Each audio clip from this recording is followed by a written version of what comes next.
Facu, ¿cómo Eduardo, estás? ¿cómo te va? ¿Cómo ¿Todo andas? bien? Buenas noches. Muy Bien, muy bien, muy bien. Acá prendidos y preparados para hacer una linda charla con un invitado que tenemos muy especial, porque el caso... Es un abogado de lujo. Bueno, ya me lo mostramos un poco, Podemos, si querés. amigo, lo conocemos hace añares. Ahí está. Añares. El doctor Cunio Libarona. Yo creo que Hola, lo Mariano, conocí. buenas noches. ¿Cómo te va? ¿Qué tal, Mariano? Buenas noches. Casi coincidimos. En el caso Yoma Gate. Antes, yo pensé. Antes, yo me Para mí era Yoma Yo Gate. creo que era Coppola. Están exponiendo las No, no, canas, A ¿eh? ver, No. Coppola fue Coppola posterior. fue en el 97. Por eso, no. Yoma Gate, tenés razón. Fue Yoma Gate. Fue un 3 de enero. Yo era de movilero. 1989. Sí, señor, porque yo era movilero en ese momento de Radio del Plata. Y yo hacía en ese momento, Calle. sí, hacía, Calle, era movilero. cronista.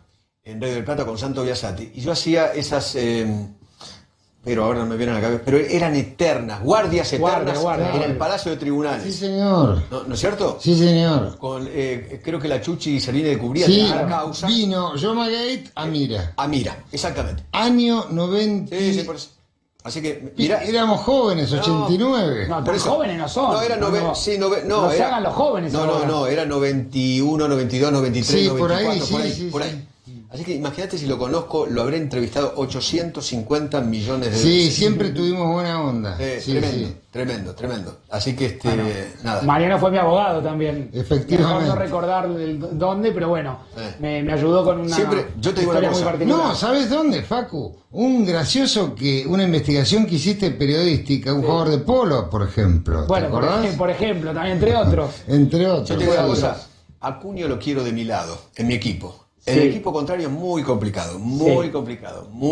A mí me interesa mucho qué mirada tiene, y ahora me voy a acercar, te voy a liberar, Edu, cuando vos quieras. ¿Qué mirada tiene Mariano del caso del cual habla todo el país? Sí. Yo te miraba hoy aportar datos de la autopsia, de la declaración de uno de los testigos, de la propia escena de la muerte. Digo, ahora me voy a acercar para hablar con Mariano.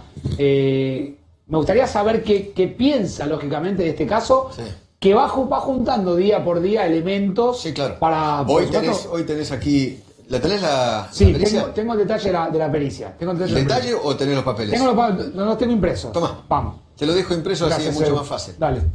Claro, acá Porque habla... ahí te marqué Sí. la trayectoria. Ahí va a estar la gran, para mí, pelea pericial. Claro. Sí, los abogados de don Jorge hacen referencia... A ver si esos balazos que recibe en el cuerpo son los 5 que disparó en la casa o son los 3 casquillos de la calle. Claro. Básicamente eso. Claro. ¿No? Sí, exacto. Mariano... Yo creo lo mismo que dice él. Yo creo que es un tema jurídicamente interesante. Oh, tremendo. Pero hay que tener en Apasionante. claro bien el desarrollo fáctico. Cuando hablas de desarrollo fáctico decís los hechos, la cronología, cómo sucedieron... La película completa, porque si te quedás con con esas últimas imágenes del video, me parece que Falta. perdés, me parece la totalidad de la película, porque Sí. antes de esos segundos, don Jorge sufrió una historia de minutos. No, es imposible no analizar todo el contexto, Por eso. no aclarar antes de analizar el caso, que estamos hablando lógicamente de un hombre que fue víctima de un hecho de inseguridad, que en 3 veces le entraron a la casa. Tremendo hecho de inseguridad. ¿Sabés qué es el tema jurídico? ¿Cuándo cesa la agresión Claro. que le permite a él ejercer una causa de justificación, que es legítima defensa, que el acto típico deja de ser delito, a incurrir ya o en un exceso o incurrir en un hecho delictivo directo? claro. El tiempo, por eso, como dice él, hay que analizar todo el contexto. Claro. Es decir, Interesante. a ver, claro, porque para que se dé el presupuesto de la legítima defensa, lo primero que dice el código habla de una amenaza latente. Quiere decir, ¿cuándo La vivió, viejo, lo ¿cuándo deja de torturaron. ser- bueno, le pero- clavaron un Es destornillador. una agresión recontra ilegítima? ilegítima. Eso está Recontra. claro. Punto Está número claro. 1. Punto Sí. número 1, agresión ilegítima. En los presupuestos de la legítima defensa... Son 3. Son 3. Agresión ilegítima, proporcionalidad del medio empleado y efectivamente la amenaza latente Si te quedás con la última No haberlo imagen del provocado. video, y no haberlo provocado. claro, no lo provocó, No lo provocó. él no lo quiso. ¿Sabe? Ustedes se van a acordar, el caso Santos, Sí, claro, año Santos. 80. Automáticamente se me vino a la cabeza Claro. ese caso. Pero ahí, El Mariano, justiciero. hubo una persecución en el ingeniero Santos, de 20 Sí. cuadras. De 20 cuadras, claro, no, fue a buscar la llave del auto. se subió al auto, prendió el auto y los empezó a perseguir. Y después, no sé si a las 18 cuadras, 20 cuadras, le disparó, porque el tipo sabía tiro. Sí, y un profesional. mata a uno de ellos. Claro. Ahora, en este caso son 60 metros y pasaron 2 minutos. No pasó mucho tiempo.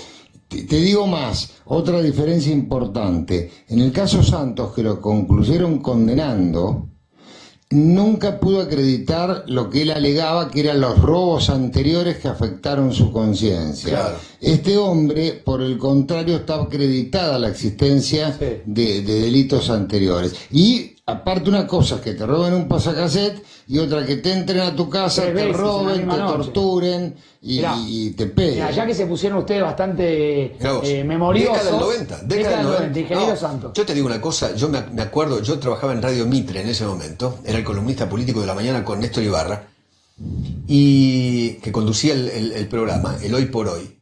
Me acuerdo Qué que programa, ¿no? tremendo, era el Qué programa más ¿no? escuchado del país. Y me acuerdo que los debates entre él y yo, y todo el equipo, eran apoteóticas. Era un momento de debate impresionante. Sobre lo Porque, que había además, hecho el ingeniero Santos. En ¿no? los medios había mucho debate. Acordate que en ese momento no existía ni WhatsApp, Claro. ni Twitter. Twitter, Ni Estaba Instagram. ninguna red social. Estaba Neustad, estaba Grondona, había 4 o 5 programas y punto. ¿Entendés? No Claro, existe ahora. Claro. Sí, muy No, la impresionante. discusión va a ser jurídica, es muy interesante. Yo creo que es interesante también que se pueda dar en los medios, que la gente pueda tener toda la información, porque obviamente se genera toda una discusión. Yo siempre discuto con Edu respecto al tema de si la discusión tiene que ser ideológica o no. Creo que este es un caso donde, por supuesto, que la discusión se puede dar en términos ideológicos, entre punitivista, garantista, es eterna esa discusión. Ahora, me parece que acá va a ser una discusión técnica, jurídica, donde no hay, Bueno, hay. pero tiene que aplicarse el sentido común. Pero por supuesto, el ese- sentido común. Claro, pero por supuesto. ¿O no, pero- Cunio? Totalmente de acuerdo. El Mira, acá sentido hay un común. tema que es clamor popular de la gente que está saturada del delito. A veces la gente está, a mi juicio, confundida en el sentido que cree que la cárcel es justicia. La cárcel es justicia y que esté muchos años, pero no solamente pasa por ahí. Y versus lo que es el derecho, que te establece límites. Entonces ese es el gran dilema. Don Jorge no se despertó a la mañana diciendo, hoy voy a matar un chorro. No, ¿querés que te diga más? Este señor, en un segundo de su vida, pudo arruinar 71 años de De conducta una vida intachable. ejemplar. Por supuesto. De 71 años de conducta intachable, cosa que el juez Pero no tiene, porque él la tiene que buscó. valorar. No porque él la buscó, porque 5 delincuentes se quisieron abusar de él y de su En propiedad. 3 oportunidades, entrando, No, no es un golpeándolo. caso de Barra Brava que fueron a robar a otro Barra Brava, ¿viste? No, hablando de Barra Brava, ¿viste lo que fue el cortejo fúnebre? ¿Lo llegaste No, a ver? tremendo, sí, tremendo. En la cancha de Quilmes. Creo que uno de los prófugos mató a Novillo, un chico adolescente, no sé si 18 o 20 años, pero fue un caso en Quilmes brutal, búscalo. El caso Novillo. Mirá, este es el cortejo en la cancha de Quilmes, cuando fueron al cortejo fúnebre, se detuvo ahí en el Estadio Lo Centenario en despidieron Quilmes. como un héroe. Lo despiden porque estamos hablando de gente que ocupaba la segunda, tercera línea Muy bien. de la barra brava del club cervecero, del club de Quilmes. Y te digo que hay un problema por delante. Hoy comparábamos los casos, ayer lo hablamos de Lino Cataldo y el caso de don Jorge. En los dos casos tienen que abandonar sus casas, venderlas, irse del barrio. Hoy la casa de don Jorge está con custodia Custodiada. policial. Sigue custodiada. Una locura. Y te aclaro que no vuelve más al barrio. Una locura. No puede volver nunca más al barrio. Edu, gracias, Chao. Me Amigo. quedo con Cunio. Chao. Sí, esto es en vivo todavía. Mira, sigue todavía, Eduardo. Mira, sigue todavía la policía allí en el lugar. Estamos en vivo trabajando con Liliana Caruso. Lili, ¿cómo te va? Buenas noches. A ver si Lili me escucha. Bueno, ahí voy a ir con Lili cuando nos acomodemos. Ya está el doctor Mariano Cunio Libarona con nosotros. Mariano, gracias por venir, ¿eh? No, es un gusto. A ver, quiero que tratemos de explicarle un poco a la gente bien el detalle del caso. Primero, si a vos te tocase ser abogado de los delincuentes, ¿agarrarías un caso así? No, ya no. Cuando yo tenía 20 y pico de años, tenía que pagar el colegio de los chicos, no tenía ingresos, tal vez uno tomó casos que no eran del todo agradables. Ya a esta altura de la vida, con nietos... No lo agarraría. No lo agarraría. No, es muy difícil que vaya a provincia, y menos un caso de esto. Si vos me decís del lado de la defensa, no. Del lado de la víctima hay casos que tomo sí por interés académico, porque me divierte. ¿Este es un caso que crees estudia. que va a despertar interés académico? Yo creo que este caso es estrictamente jurídico, es un caso de facultad. Nosotros hace poco terminamos las clases en la facultad, y cuando vimos el tema legítima defensa analizamos Chocobar, analizamos Santos, que son precedentes de hasta qué punto existe legítima defensa que justifica el acto típico, o hay un exceso, o directamente no existe la justificación y es un delito. Quiere decir, a ver, para que se lo expliquemos a la gente que por ahí no tiene tantas cuestiones técnicas en la cabeza, el Código Penal prevé la posibilidad de eximirte de la responsabilidad penal si vos te defendés. Sí. Digo, más en concreto, a ver. Desde Kant los alemanes inventaron un sistema por el cual el delito está aceptado por todos en la dogmática, es acción típica que está tipificada, antijurídica, contraria a todo el derecho y culpable. Acá hay una acción por parte de este señor que está tipificada, dio muerte a otro. Demos un paso más, entremos en la antijuricidad, y ahí entran las causas de justificación. Al verdugo, al policía que detiene a alguien, al juez que allana un domicilio, está realizando un acto típico, pero está justificado. Claro.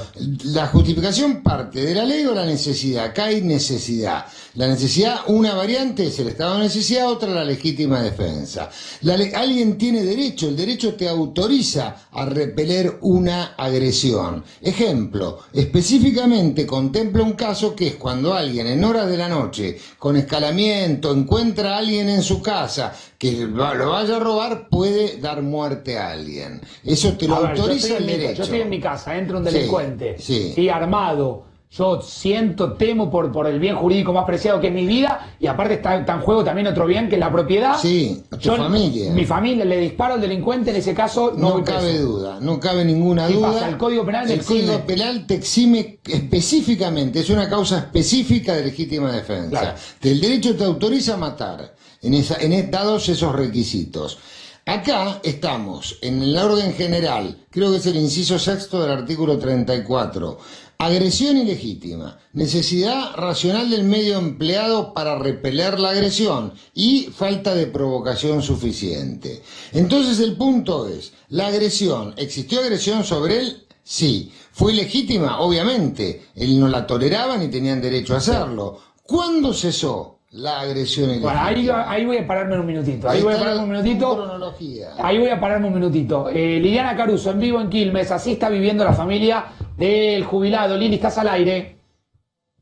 ¿Qué tal? Muy buenas noches, Facundo. Exactamente, como lo estás viendo, vive la familia de Ríos. ¿Por qué? Porque tiene que haber policías durante todo el día, las 24 horas, frente a su domicilio, donde este jubilado fue asaltado. Son 16 policías de la Comisaría Novena, del Grupo de Apoyo Departamental y de la Infantería de la Provincia de Buenos Aires, que se van turnando y que van trabajando para custodiar esta casa. Hace un ratito nada más terminó una marcha espontánea de vecinos que se acercaron aquí a la casa de Jorge para darle su apoyo, y también para su hijo, que fue el que vino aquí, que todavía viene a buscar algunas cosas, algunos recuerdos y hasta algunas cosas de su padre. Me decía hace un ratito Federico, antes de irse a descansar, Facundo, porque dijo que estaba destrozado, que no pegaba un ojo, y que trataba de darle fuerzas a su padre, pero que en realidad su padre está pasando por un momento difícil. Y que, ¿sabés, Facundo? Me contaba que le pedía perdón a los hijos por todo lo que había pasado. Perdón porque están pasando un momento duro. Él, que seguramente la está pasando peor, ¿no?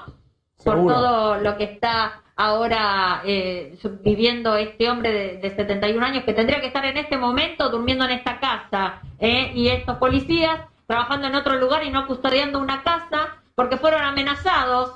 Nosotros fuimos testigos de esas amenazas. Hoy la hija fue la que ratificó esa amenaza en la fiscalía y ahora también se están investigando. Bueno, quédate ahí, Lili, ahí donde está parada Lili, a metros. Por supuesto. En las últimas horas Sí. se analizó muchísimo este video que vamos a poner en pantalla, que lo voy a analizar con el doctor Cunio Libarona, que involucraba un auto blanco. Porque en el momento del disparo, o en el momento de los que ahora se investiga como un posible disparo que haya sucedido justamente en ese lugar, donde el delincuente está tirado, donde aparece el jubilado, ¿sí? Este video que tanto se ve, ahí viene el auto blanco. Fíjense, acá lo tienen al auto blanco. En algún momento se dijo que este auto blanco podía ser parte de la banda, lo cual llevaba a pensar que en ese mismo momento podía existir, no solamente de parte del delincuente, que no sabemos si está armado o no, sino de parte del auto blanco, una amenaza que todavía existiera sobre la vida del propio jubilado. Sin embargo, en las últimas horas se conoció que quien manejaba este auto blanco es un vecino del lugar que escuchó movimientos, que pasó por el lugar, que se dio cuenta que algo raro estaba pasando y que declaró como testigo en la causa y dijo esto que vamos a pasar a leerles para analizar efectivamente. Primero, estamos hablando de un testigo fundamental. Cuando llegué a la calle Ayolas a 20 metros o 30 metros vi una persona al costado de la calle parado, pero medio encorvado, tomándose la panza o el pecho. Se presume que la persona que obviamente este testigo vio era Moreira, es el delincuente muerto en el lugar, o que estaba a punto de morir allí en el lugar. Más de la declaración del testigo del auto blanco. Crucé la calle, cuenta el hombre, para acercarme y ver si necesitaba ayuda. Cuando abrí la ventanilla del lado del acompañante, vi por el espejo retrovisor que se acercaba un hombre mayor con un arma en la mano, que venía rápido, y en ese momento vi que este hombre lo da vuelta al chico que estaba digamos, tendido en el piso y le efectúa un disparo. Quiere decir que hay un testigo que ve en el momento que le efectúa un disparo. Testigo fundamental, Mariano, para analizar el caso, ¿no? Sí. Es que es clarísimo. En pocas veces en este tipo de hechos aparecen testigos o filmaciones. Claro. Es difícil reconstruir lo sucedido. Fíjate lo que dice, había poca luz, el chico cayó en el asfalto al lado del cordón, cuando dice el chico se refiere al delincuente, Sí. El hombre, cuando dice el hombre se refiere al jubilado, le apuntó de nuevo y le volvió a disparar. Quiere decir que tenemos un testigo que habla de 2 disparos en el lugar. Hay que ver si esto después es concordante con la pericia, ¿no? Es decir, Con la pero pericia estamos hablando, médica y balística. claro, estamos hablando de un testigo que evidentemente estaba muy cerca, tan cerca que aparece en escena, en la propia escena, porque el auto va y viene en 2 oportunidades. Cuando se da cuenta que hay un hombre con un arma, raja el del auto, pero al rato vuelve a aparecer. Me asusté, dice, y arranqué. Di vuelta a la esquina y frené. No sabía qué hacer, no sabía quién era, si ayudar o no. Entonces volví a la escena otra vez y observé cómo mientras el chico levantaba la mano pidiendo ayuda, este hombre, el chico es el delincuente, el hombre es el jubilado, le volvió a disparar y le empezó a pegar patadas en el piso. Repito, la declaración de un testigo clave que esta causa tiene. Esta declaración, recordemos que un testigo no puede mentir, o va a ser fundamental para el futuro juicio, o estamos ante una persona que no está diciendo la verdad y las pericias lógicamente Exacto. lo van a contrastar, ¿no? Exacto, mira, los dichos de los testigos tienen que estar avalados en otras pruebas. Y ahí vuelve el auto. ¿ves? Acá tenemos el tema pericial balístico, tenemos el dermotest, tenemos la prueba del destino que tuvieron las balas, que le van a hacer la autopsia a este señor, y ahí se va a determinar la verdad. ¿Sabés qué es lo que quiero agregar? Sí, claro. Nosotros hablamos siempre de justificación, de si había legítima defensa, pero las variantes pueden ser otras. Yo no te hablo de emoción violenta que dura un instante y es muy difícil, diría Peña Guzmán, que fue el genio de esto, pero puede tener un estado transitorio de alteración también, que es otra causal que ya no incide tanto en la antijuricidad, sino más en la culpabilidad. En cuanto a la exigibilidad, A ver, una persona... quiero entrar ahí, Mariano, a ver. ¿En qué momento vos crees que desaparece la amenaza latente? O sea, porque En el momento en que los delincuentes estos escapan, Ya ahí no hay más ya amenaza. no hay más agresión, cesó. Si él lo corrió y lo encuentra abatido y le da muerte, ya no está amparado. ya no están parados. ¿Y ahí qué le correspondería? Pero, y es homicidio. Homicidio calificado. Calificado, alevosía puede haber. Armas, un agravante Utilización de terrible armas. del código. Pero déjame introducirte la variante de la alteración de las facultades, la variante del estado transitorio de alteración. Ese hombre viene de padecer un grado de robo tremendo, robo agresivo, con tortura, se escapan. Habría que analizar, esto ya es tarea médico-psicológica, de su grado de comprensión de la criminalidad. ¿Y en ese del caso acto. podría existir un atenuante en la pena del homicidio calificado? No, más que atenuante, directamente no hay delito. Si el hombre no Lo podía exhibirían dirigir de un sus... delito. Exactamente, si el hombre presentó un estado de alteración, que no pudo serle exigible otra conducta, que no pudo actuar con culpabilidad, ya salimos de la antijuricidad y ese hombre podría ser no haber delito porque falta ese otro elemento. Claro, claro. ¿Me esperás, Mariano? Sí, Quiero dale, seguir dale, hablando dale. a propósito del tema. Ha sido un día muy complicado en materia de cifras. Vamos al tema de salud, en un rato vuelvo al caso y vamos a hablar también esta noche de la justicia. ¿Por qué la sociedad argentina no confía, no le cree a la justicia en términos generales? Lo vamos a estar discutiendo. Está Omar Sued. Omar, ¿cómo te va? Buenas noches. ¿Cómo te va? Buenas noches. Bien, gracias por llamar. atendernos. Un día Vos. muy complicado, Omar, en materia de cifras. A ver, ¿qué es lo que está pasando que no bajan? Cuando esperamos Una efectivamente... semana muy complicada. Una semana muy complicada. ¿Por qué no bajan las cifras? Y lamentablemente porque la gente sigue cerca de otras personas. Cuando hay dos personas a menos de 2 metros, en cualquier tipo de contexto, social, comercial, familiar, hay riesgo de transmisión, ¿no? Y acá lo que estábamos viendo es justamente eso. Claro, claro. Es decir, que ustedes siguen sintiendo que la gente se mueve, que hay movilidad. Quiere decir, uno podría concluir que se abrió en el peor momento. Creo que no es que se haya abierto, digamos, se había establecido una fase 1 del 1 al 17 y bueno, cuando se levantó esa fase 1, porque ya se había establecido desde el 1 que el 17 se levantaba, lamentablemente no se logró impactar en el número de casos cada día, porque justamente durante eso, desde el 1 al 17, la gente no redujo su movilidad o su Claro. interacción o su actividad. Claro, claro. A ver, Omar, y a este ritmo, con esta cantidad de contagios, con 2 días que repiten 5.000, con la Argentina escalando en el ranking de países de contagio por día. Ayer creo que estábamos en el puesto número 6 o 7, solamente mirando para arriba, estaba Rusia, estaba Brasil, estaba Estados Unidos. Estamos más o menos en la cantidad de casos diarios que tenía Italia en su peor momento. Claro, ¿y eso cómo lo paramos? ¿Cómo se para? ¿Cómo te parece que se puede parar, digamos, ¿no? Yo creo que todos sabemos que no hay forma de pararlo, porque no hay vacuna, no hay tratamiento, si no hay un cambio en la política de distanciamiento de cada uno de nosotros. Ayer había en Rafaela una fiesta de 300 personas. Sí, sí. Creo que hay no hay una claridad en los medios de dejar claro a la gente que independientemente de la flexibilización económica que se pueda haber hecho para que la gente pueda tener acceso a un ingreso mínimo, hay que evitar salir, hay que evitar tener actividades que no sean las imprescindibles, las necesarias. Claro, claro. Y eso Omar, está la permanentemente gente cuestionado en los medios. no lo está entendiendo, digamos. Es que no lo puede entender la gente si el mensaje es tan contradictorio. Yo creo que del 1 al 17 deberíamos habernos solidarizado todos con un mensaje muy, muy claro de quedarse en la casa y no un cuestionamiento permanente a este tipo de estrategias, ¿no? Lo voy a saludar al viceministro de Salud de la provincia de Buenos Aires, el doctor Kreplak. Los tengo a los dos en imagen. Gracias por compartir, obviamente, este momento. La idea es transmitir la información a la gente, tratar de hacer, aunque sea un ratito de concientización de lo que está pasando. Doctor Kreplak, ¿cómo le va? Buenas noches. Buenas noches, ¿cómo estás? Bien. ¿Qué mirada tiene de lo que acabamos de hablar con el doctor Sued? No, por supuesto que comparto con Omar lo que está planteando, pero además a mí me parece que no tenemos una perspectiva de que esto vaya a frenar a corto plazo. Lo que tenemos que lograr hacer es administrar la cantidad de casos que podemos tener de manera tal de no poner en riesgo la capacidad de que el sistema de salud atienda a todas las personas que necesitan.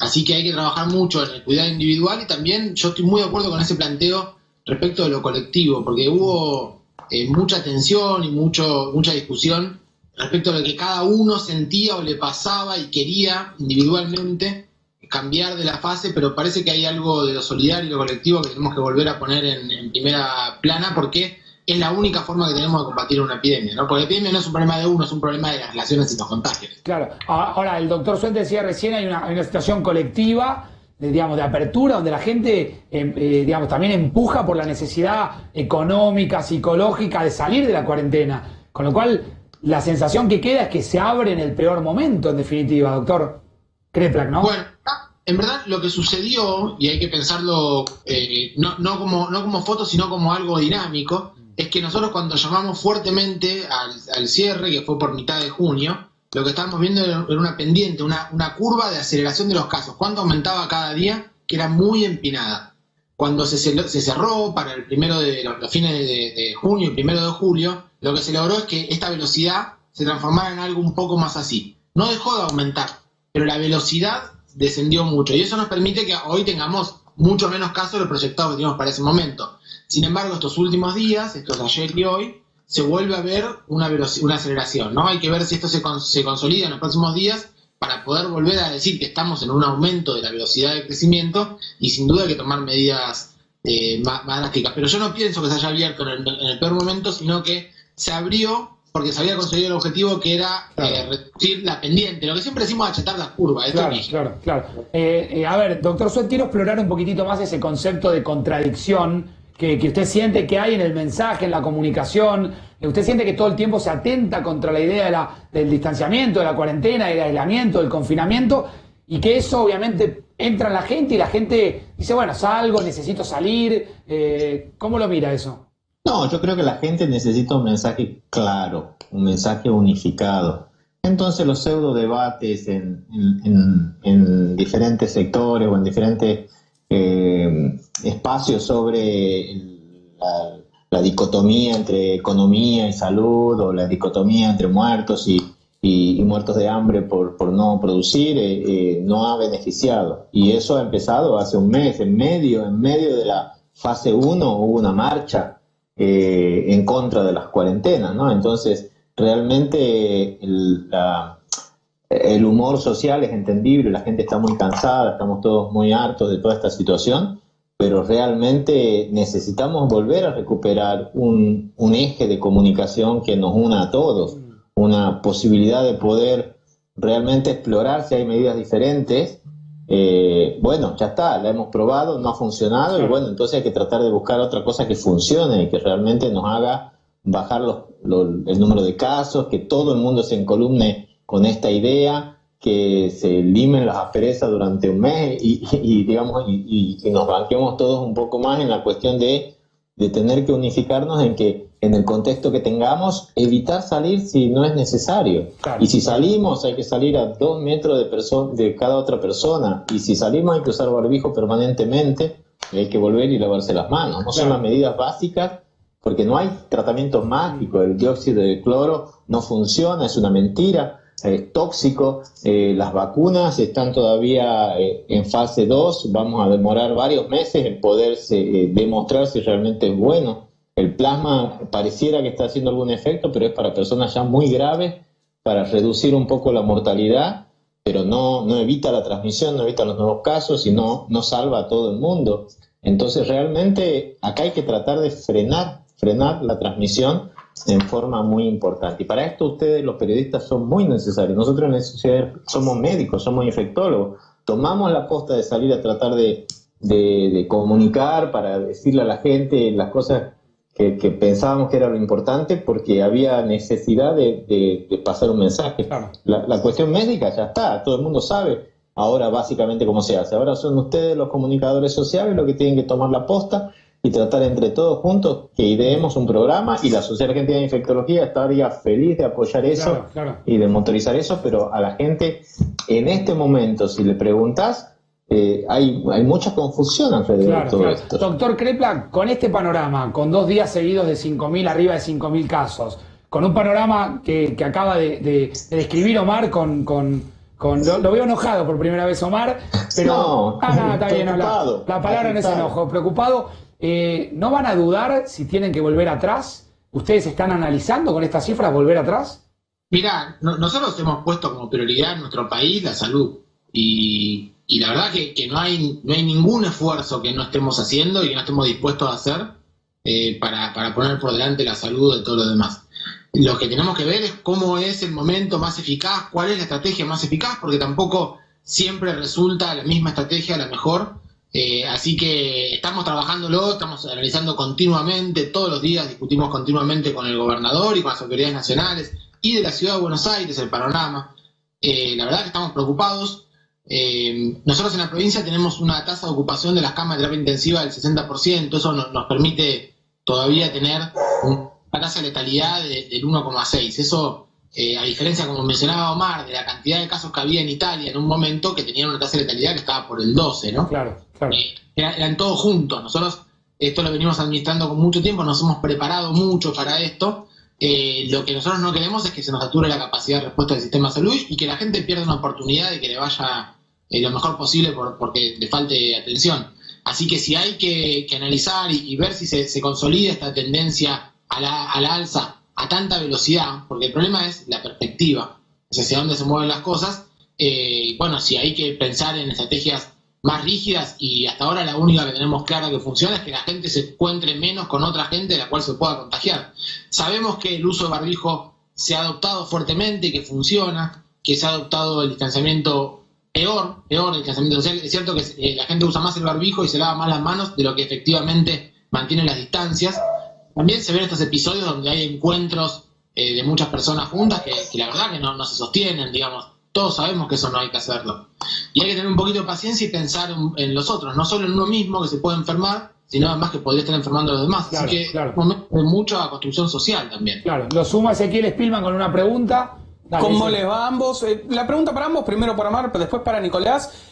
Quiero consultarles sobre el tema de los testeos y por qué una alta positividad a medida que aumentaron los testeos. ¿Era algo esperable o justamente, o sea, había gente que efectivamente tenía y era sintomática y no se la detectaba y por eso el aumento de los testeos aumenta la positividad? ¿O es algo porque ahora subió el nivel de contagiosidad, si es que eso existe, justamente en esta fase de la pandemia? Bueno, yo no tengo un análisis específico de lo que pasa en cada uno de los distritos o de los sectores. Seguramente el viceministro nos va a poder decir un poco más de la situación de la provincia de Buenos Aires, pero los programas de búsqueda de contacto a domicilio han hecho que los testeos sean más enfocados. Entonces, en ese contexto no es lo mismo cazar, digamos, así casos con pocos síntomas en una comunidad muy abierta que ir a buscar específicamente a familiares de contactos directos que tienen síntomas, y entonces ahí eso te aumenta mucho la tasa de positividad y es una estrategia muy costo efectiva. Pero también hay más circulación en la ciudad, también hay más casos en la ciudad y también hay un porcentaje alto de los nuevos casos que no tienen contacto estrecho. Entonces es una suma de las dos cosas seguramente. Doctor Kleipa. No, hay varias cosas. Yo creo que una, un poco lo mencionaba Omar tangencialmente, el 97% de los virus circulantes son coronavirus. Entonces, cualquier persona que tiene un virus de vías aéreas superiores es muy probablemente coronavirus. Y la segunda cosa es que estamos ante un momento de mucho contagio, entonces mucha transmisión, entonces hay efectivamente mucha presencia. Nosotros en la provincia, por ejemplo, aumentamos muchísimo la capacidad diagnóstica. Estamos con la posibilidad de hacer más de 5.500 test por día de PCR, pero la verdad que no tenemos todos los días más de 5.000 hisopados. Claro. Y eso, incluso tenemos que salir a hisopar personas que no son sospechosas, y de hecho lo hacemos, por ejemplo, cuando hacemos los pools de testeo en los geriátricos, que buscamos personas en general para intentar buscar asintomáticos. Pero bueno, en estos momentos, ese 10% que se veía en periodos no de ascenso fuerte de la curva, hoy creo que no es exactamente igual. Pero nos preocupa también que se nos estén pasando algunos casos, y que esos casos no solo se nos pasen a nosotros, sino que estén en su comunidad, que no se queden en su casa, que no guarden aislamiento, que no vayan a un centro de aislamiento extra hospitalario y que hagan contagio. Entonces, también tratamos mucho de concientizar a la gente que ante cualquier síntoma que sospecha que puede ser cualquier molestia rara, consulta el sistema de salud. Bien. Que nosotros queremos aislar, queremos hisopar y queremos tratar de garantizar que no haya más contagio. Claro. Doctor Klipper, queremos cumplir con el horario, le habíamos prometido terminar la nota a 22:30, le debemos 4 minutos porque son 22:34, así que gracias. Bueno, muchas gracias a ustedes. Un saludo también a vos, Omar. Gracias. Saludos. Me quedo con Omar unos minutos. A ver, voy a tener que poner horario vos también, entonces. No, Omar, no, hay que Omar, ser viceministro para... Quédate un ratito. Esperá, ¿sabes qué? Ayúdame algo. Vamos a hacer de cuenta que podemos viajar en el tiempo y volver a empezar, ¿sí? A tratar de volver a hablar de aquellas primeras preguntas que te hacíamos cuando te empezamos a conocer. Tenías menos barba, tenías el pelo un poco más corto. Sí, mucho más corto. Y un poco más de paciencia. Mi peluquero está con COVID, es otra. Bueno, mira, a ver, ¿qué tenemos que hacer, Omar, en este momento? ¿Qué, o mejor dicho, te cambio la pregunta, ¿qué no tenemos que hacer en este momento si no es necesario? En este momento, lo que hay que tratar de evitar es salir del circuito íntimo de tu propia casa. Entonces, si podés tener teletrabajo, seguir con el teletrabajo. Si tenés que ir a trabajar, tenés que tratar de ir caminando si podés ir caminando. Si no podés ir caminando, en tu auto o en tu bici, y si no, en el transporte público, pero chequeando que el transporte público esté lo más, digamos, que esté respetando la cantidad de pasajeros que tienen que llevar. Ayer estuve viendo que había muchos en el tren, digamos, venían algunos trenes con mucho más pasajeros de los permitidos. Sí. A ver, en tu trabajo tienes que tratar, y en particular cualquier personal de salud en el trabajo, por favor, no comer con otras personas, no salir a fumar cerca de otras personas, no tomar mate en el trabajo con nadie, solamente mantenerse a 2 metros, digamos, en lo posible a 2 metros, y dentro de los hospitales siempre utilizando la máscara y el barbijo, porque son, digamos, el contagio entre personas del hospital, entre trabajadores, es uno de los contactos más grandes. Y en la población general, evitar salir si no es necesario. ¿Está el coronavirus en las cosas? Yo estoy acá, por ejemplo, apoyado en un escritorio, tengo mi botella de agua, tengo mi teléfono, tengo la computadora. ¿Está en las cosas el coronavirus? Puede estar y puede sobrevivir, digamos, ser viable hasta 3 días, pero es una vía ínfima de transmisión comparado a lo que es el contacto entre personas. O sea, que acá el virus se contagia en forma respiratoria en el cara a cara de una persona con otra. Exactamente, al estar a menos de 2 metros, cuando otra persona está hablando cerca tuyo, comiendo, tosiendo, fumando, cantando, ahí es donde es la mayor tasa de transmisión.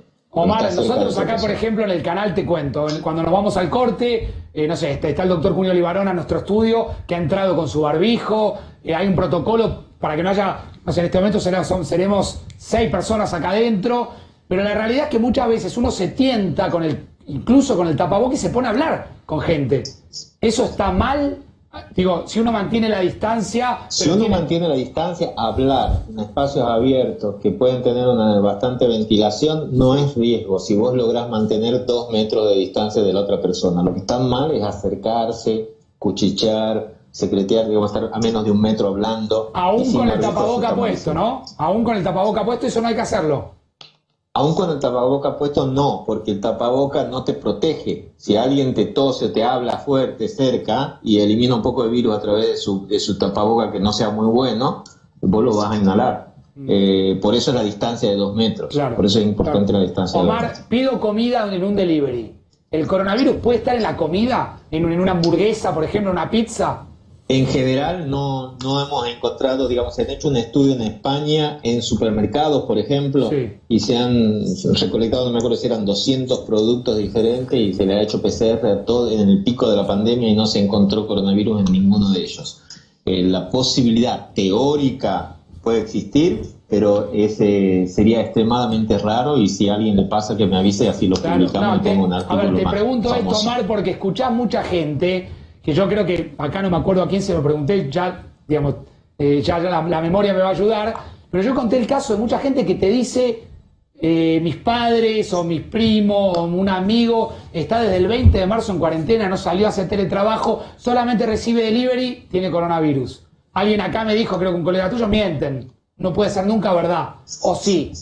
Yo creo que habría que examinar mucho mejor esa situación, y sería muy raro que haya pasado. Yo ayer hablaba con una amiga que tiene una amiga, no hablé yo en directa persona con la primera persona, pero decía que lava todo, que mete todo en la bandina, que desinfecta todo, pero ayer salió a festejar con 4 amigas el Día del Amigo, y después va a la casa de su mamá y de su papá, que son personas grandes, ¿no? Entonces ese tipo, digamos, no tenemos que, si nos vamos a cuidar, la mejor forma de cuidarse es evitar los contactos con personas que no son tus convivientes cercanos y a menos de 2 metros de distancia. Omar, hablaste de personas grandes recién. Hay mucha gente viéndonos, mucha gente que dice, bueno, yo necesito salir a dar una vuelta a manzana. Digo, yo te dije que íbamos a jugar con la máquina del pasado, porque parece una nota del 20 de marzo. Pero no importa, hay que hacerla de vuelta, hay que hacerla 1000 veces. El público se renueva. El público se renueva, dice la Chiqui Legrand. A ver, la gente grande necesita a veces salir a dar una vuelta a manzana. ¿Eso es peligroso? No es peligroso si no se queda a charlar con alguien. Bien. Y si se mantiene a más de 2 metros de cualquier otra persona que esté en la calle. Obviamente que si sale y se queda charlando con alguien y se acerca demasiado, va a ser peligroso. Pero hay mucha gente que sale, da una vuelta a la manzana o va y compra algo puntual y vuelve a su casa. Y si toma esa medida de precaución, no debería ser un problema. Claro, pero ahí en el contacto, en el supermercado, en el almacén, en la verdulería... Bueno, ahí es más fácil contacto. Entonces, si esta persona tiene la posibilidad de que alguien le haga las compras, pero sale a las 7 de la mañana, da una vuelta a la manzana donde no hay nadie más que ella o él, no debería ser un problema. No. El virus no está en el aire, flotando. No está en el aire. No está en el aire. Si no, no podríamos abrir la ventana de nuestras casas. Claro. El virus está, cuando la otra persona lo exhala desde su boca y eso dura minutos en caer hasta el piso, a menos de 2 metros. Claro.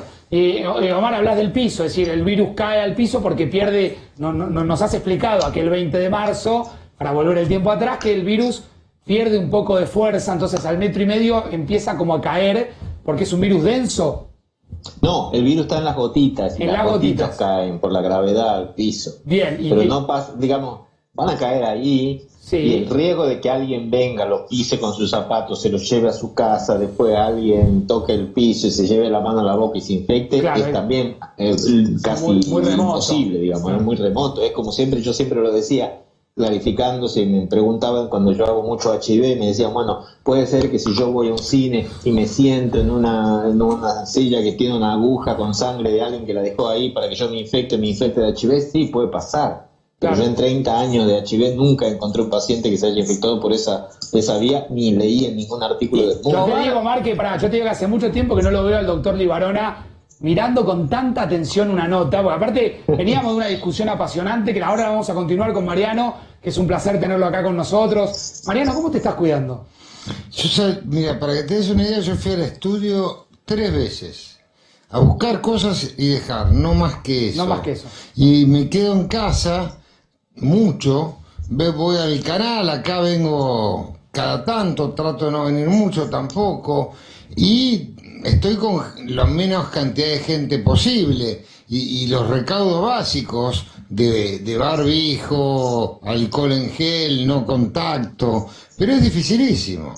¿Y psicológicamente, Mariano, cómo lo llevas? No, yo estoy muy divertido. ¿Estás divertido? Sí, pero te digo por qué. Porque yo leo y escribo. Claro. Entonces el que lee y escribe se me va el día rápido. Termino de hacer un escrito y miro y pasaron 4 horas. Y estoy leyendo un expediente y me entretengo. Y después hago gimnasia y después he hecho cosas novedosas. Un supermercado para mí es Miami. Ir con mis hijas al supermercado a comprar algo, me entretiene muchísimo. Experto en lavar platos, tengo métodos. Bien. Sí, algo de cocina básico. Sí. Hago cosas distintas. Y Omar, ¿cómo es un día tuyo? Bueno, me levanto, salgo para el hospital o para la fundación, estoy ahí, contesto varias notas. Tengo 4, 5, 6, 7 Zoom uno detrás del otro con diferentes investigadores, colegas, gente de la Sociedad Argentina de Infectología, o pacientes, o charlas, o clases que hay que dar. Tengo 180, 200 mail en el día, los días que puedo contestar los 200 WhatsApp que me llegan los contesto. Se me hacen las 8 de la noche, claro, y me llaman de casa que tengo que venir a comer, así que me vengo para acá, como. Y así se repite. Omar, y te toca... Así sábado y domingo y todo. Claro, ¿te toca estar en contacto con enfermos de coronavirus? No, estoy en un hospital, en el servicio de infectología, donde veo pacientes más que nada con HIV, A veces subimos a la sala a hablar con los médicos que atienden a los pacientes con coronavirus, pero no hago atención directa. Si no, me tendría que haber sacado la barba esta, porque no se puede usar esta barba con las máscaras especiales que hay que usar. Claro, hablando de la barba, que hay que bañarse cada vez que uno entra a casa, ¿no? Eso por lo menos hago yo. Eso hace mucha gente. Yo la verdad que, volviendo al tema de vivir con menos paranoia, yo trato de no juntarme con nadie, de no estar en los 2 trabajos en los que estamos, nunca compartimos ningún espacio sin barbijo, nunca estamos sin tomando ni comiendo, tratamos de no estar juntos. Y cuando llego a casa, cuando llego del hospital o de lugares donde he visto muchos pacientes o hay mucho gente diferente, bueno, ahí sí me baño, me cambio, pero si no, no me cambio para ir al supermercado y volver, no me cambio los zapatos cuando llego a casa, porque son vías de contagio excesivamente raras, como te decía antes. ¿Me dejas hacer una pregunta? Por supuesto, a ver. Omar, te hago una pregunta. Yo escuché a Angela Merkel que decía, nos vamos a contagiar todos o el 80%. ¿Es así? No es así, y eso lo escuchaste al comienzo. Al comienzo, efectivamente. Cuando había modelos y cuando al comienzo de la epidemia, tanto Estados Unidos, Inglaterra habían propuesto la posibilidad de tener inmunidad de rebaño. Claro. Y eso significaba lograr que se contagie mucha cantidad justamente para que el virus deje de circular.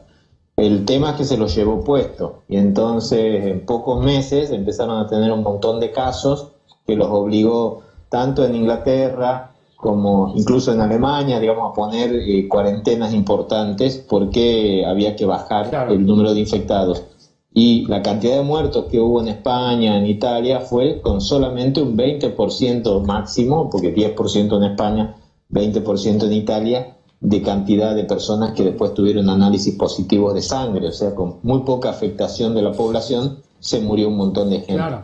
Entonces, por eso es que no se puede pensar de dejar circular el virus libremente, porque les pasaría lo que nos está pasando ahora, digamos, que de tener 100 casos por día, dentro de un mes vamos a tener 1000 casos de muertos por día, ¿no? Si dejamos circular tranquilamente el virus y no se logran estas tasas de inmunidad de rebaño. Obviamente que si lo dejas circular, va a llegar en algún momento esas tasas de inmunidad, como pasó en algún barrio acá específico, porque es muy cerrado, muy denso y había mucha gente infectada, ¿no? Claro. Pero a costa también de muertes. Omar, te agradecemos muchísimo. Gracias por estar Muchas del otro gracias lado. a ustedes. Un beso. Lo voy a saludar al doctor Alberto Lugones, que es el presidente del Consejo de la Magistratura, que está con nosotros también. A ver, pensaba recién, ya está el doctor Lugones. Doctor, ¿cómo le va? Buenas noches. ¿Qué tal? ¿Cómo estás vos? Bien, ¿Todo bien? Doctor, gracias por esperarnos, gracias a la paciencia. Usted me imagino que también se estará cuidando mucho, ¿no? Yo soy persona de riesgo, con lo cual tengo que estar encerrado, trabajo todo remoto, aprendí a funcionar con el sistema de Zoom o videoconferencia. Somos una generación más antigua que no estamos al tanto de ese sistema. Claro. Bueno, pero se van adaptando y la gente está haciendo el esfuerzo correspondiente y está bien, obviamente, que se cuiden. Pensaba recién que la gente le cree poco, o un sector de la sociedad le cree poco al coronavirus, o todavía no le tienen el miedo suficiente, pero lo que sí seguro es que mayoritariamente un sector de la sociedad no le cree nada a la justicia. Y para esto queríamos hablar con usted, con Cunio Libarona, porque se viene una reforma judicial inevitable, doctor Lugones, ¿no? Se viene una reforma judicial, me parece interesante. Seguramente Julio Ibarona, como yo, estamos a la expectativa de ver qué es lo que sale realmente de lo que supuestamente se presentaría el día viernes. Son todos supuestos que se están diciendo, pero no tenemos claro demasiado.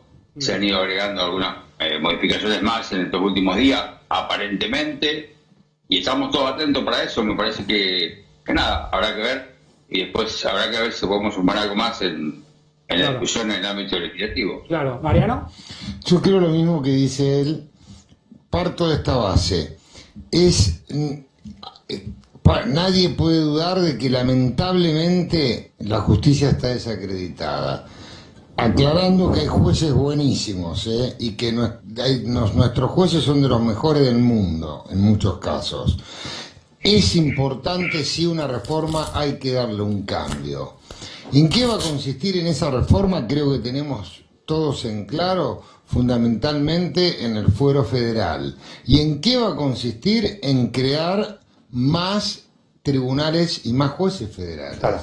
A unos hablan de 46, otros de 40, otros de fusión entre los jueces federales con los jueces de igual jerarquía, de excepción, de penal económico. ¿Se imagina, doctor Lugones, más jueces y esto ayudaría de alguna manera a licuar el poder de algunos? Se nos quedó. La verdad, a mí no me preocupa. Yo creo que acá preocupa que tenemos que empezar a dar mejores respuestas. Claro. Ustedes lo comentan. La realidad de que hay juicios que son 5 años, 10 años, 15 años. Esto no es admisible. Sumado a un aumento del número de jueces federales penales, sumado a la posibilidad de que empiece a aplicarse el nuevo Código Policial Acusatorio, seguramente eso va a haber que hacer alguna modificación también en los tribunales federales, habrá que crear más tribunales federales. Se habló también de que se iban a crear más juzgados al estilo Justicia Federal del Interior, al estilo de lo que decía Garabano. Me parece que hay varias cosas que se estarían discutiendo en un momento, que están ahí, y nada, a la expectativa, y ver si se puede acercar alguna oferta o propuesta que haga a la mejor concreción de esas ideas que tiene el gobierno. Doctor, ¿y la Corte se imagina que tiene que ampliar la cantidad de miembros? Eso va a entrar en un ámbito de discusión o conversación en este consejo que se va a crear, que lo van a crear también, que también está previsto crearlo ahora. Gente con supuestamente el Consejo Notable se habla, Claro. que discutirían sobre el tema de la Corte, el tema del Consejo, el tema del recurso extraordinario, el Ministerio Público Fiscal. Eso van a ser asesores del presidente. Espero que elija bien el presidente y esperemos que ellos se nutran de la idea de dar mejores soluciones, claro, no de priorizar intereses ideológicos sectoriales. Está claro. Doctor Lugones, le agradecemos muchísimo también a su jefa de prensa que nos ha mandado mucha información a lo largo del día para esta entrevista. Gracias a la paciencia que ha tenido estos minutitos de esperarnos. Gracias, doctor. Bueno, un gusto. Hasta Gracias. luego. Gracias. Mariano, estamos sobre el cierre. A vos te agradezco por estar siempre desde lo personal y desde lo profesional. ¿No querés venir una vez por semana? Y tengo otros compromisos. Ya lo sé. Te hago un chiste, te estoy jodiendo, Mariano. No, es un gusto. Gracias, Mariano, en serio, de corazón, por haber venido. Esta imagen y esta cifra es la que habitualmente queremos dar, que es la cantidad de recuperados, que siempre la damos, tratamos de cerrar el programa con esta cifra para tratar de mostrar una pequeña luz de esperanza de que hay mucha gente que atraviesa el coronavirus y se recupera. 60.531. Spielman, ¿usted está bien? Bien, muy bien. Listo para irme. Fíjese, Spielman Estamos. es el mejor de los alumnos. Spielman, Así que nos quedó si mucha me dice información de Soed, Spielman yo para mañana. creo en Soed. Está muy bien. Nos vemos mañana, día jueves, aquí en 4 días, como cada día, a las 10 de la noche. Gracias por acompañarnos. Chau, chau.